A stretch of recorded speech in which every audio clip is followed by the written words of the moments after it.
Hello and welcome. Today we're diving into a really powerful concept called widening capacity. We're going to use the traffic light processing framework to explore how our minds can expand and regain focus once our nervous system feels safe. So to really get a handle on what it means for our capacity to widen, we first need to quickly revisit its opposite, the process of narrowing. You see, your nervous system is constantly scanning your environment, looking for signs of safety or threat. And when it picks up on risk or stress or even just overload, it shifts all its resources towards protection. The result? A temporary narrowing of our cognitive capacity. Our attention tightens right up, and our thinking becomes much less flexible, all because the nervous system is prioritizing our immediate survival. So what happens when those threat signals start to fade? Well, that's exactly where the idea of widening capacity comes into play. It's a natural process that unfolds as the brain starts to regain access to all of its broader cognitive and emotional resources. And this happens as the nervous system moves back towards a state of regulation. Now, when our capacity widens, we're not just feeling a bit better, our thinking is fundamentally different. Our attention can expand, our thoughts have more clarity and flexibility, and we become so much more effective at complex tasks like planning, solving problems, and communicating. This all happens because the brain is restoring access to its higher thinking networks, especially the prefrontal cortex. So, how does this process actually work on a biological level? What's going on inside us? Let's explore the science behind it. And here's a really crucial point. Widening our capacity isn't something we can just force through willpower. You can't simply tell yourself to think more clearly when your nervous system is on high alert. It's a biological shift, one that only happens when the nervous system itself starts to move towards regulation. So this shift, it begins when the body starts receiving cues of safety. That could be anything from a reassuring voice to a predictable routine, or even just taking a few slow, deep breaths. These cues dial down our sympathetic or fight or flight activation. As that happens, the parasympathetic system, which handles our rest and digest functions, starts to take over. And it's this physiological change that allows the brain to get back its broader cognitive access.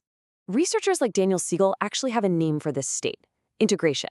When the nervous system is regulated, different parts of the brain, like the prefrontal cortex and the limbic system, can communicate and work together much more effectively. And this integration is what allows us to access all these complex functions, like emotional awareness and logical thinking, at the very same time. Okay, so we've got the science, but how does this connect to a practical framework we can actually use? Well, now we're going to link widening capacity to the green state from the traffic light processing model. The traffic light processing framework gives us a really useful metaphor for these nervous system states. The green state represents that feeling of regulation, where we have full access to all our cognitive and emotional resources. So really, the process of widening capacity is just the journey towards and the experience of being in that green state. But, and this is a big but, it's so important to remember that our capacity isn't static. We don't just switch into the green state and stay there forever. Our cognitive capacity is constantly fluctuating based on a whole host of factors, from our current stress levels and physical health to our environment and even our past experiences. So if our capacity is always changing, how can we actively support this process of widening? Well, the framework offers two key ideas that act as pathways back to that regulated green state: borrowing green and building green. Borrowing green is all about using external sources for support in the moment. You see, as humans, we are wired for co-regulation. That means our nervous system can actually stabilize through connection with a regulated person or environment. Building green, on the other hand, is more of a long-term strategy. It focuses on developing our internal resources for regulation through repeated experiences that strengthen those neural pathways.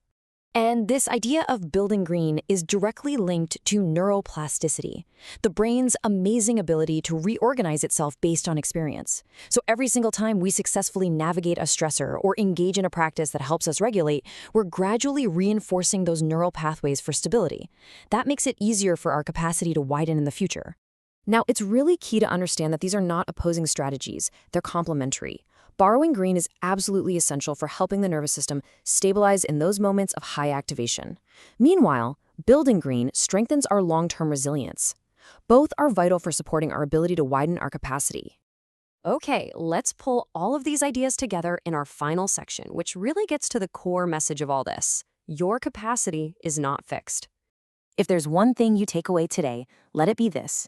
Your ability to think clearly, solve problems, and communicate well is not a static trait. It's a dynamic state that expands and contracts in direct response to what's happening in your nervous system. And understanding this can completely change how you view your own performance, especially under pressure. So instead of trying to force yourself to focus when you feel overwhelmed, the much more effective path is to focus on supporting your nervous system. Because when we create the right conditions for regulation, our brain's broader abilities will return all on their own. Regulation always has to come first. This leaves us with a final question to think about.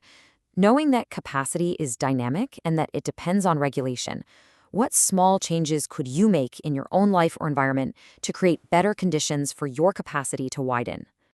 And to explore some practical strategies for answering that very question, be sure to check out our other explainers on borrowing and building green. Thank you for joining us today.